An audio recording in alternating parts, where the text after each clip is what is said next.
अक्कलकोटमध्ये घडलेली स्वामींची ही खरी लीला पाहून विज्ञानानेही हात टेकले।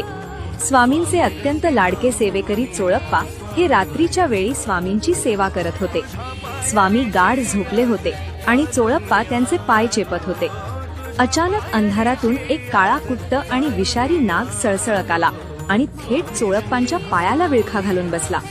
चोळप्पा घाबरले, पण स्वामींची झोप मोड होऊ नये म्हणून ते जागेवरच स्तब्ध राहिले। त्यांनी स्वामींचे स्मरण केले। नाग फणा काढून डंख मारणार तेवढ्यात झोपलेले स्वामी अचानक जोरात ओरडले, अरे खबरदार जर माझ्या भक्ताला स्पर्श केलास तर। आणि काय आश्चर्य, त्या विषारी नागाने एका सेकंदात आपली फणा खाली घेतली आणि चोळप्पांच्या पायाचा विळखा सोडून तो शांतपणे तिथून निघून गेला।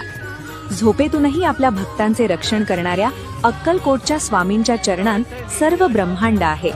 तुमचाही या परब्रह्मावर विश्वास असेल तर कमेंटमध्ये श्री स्वामी समर्थ नक्की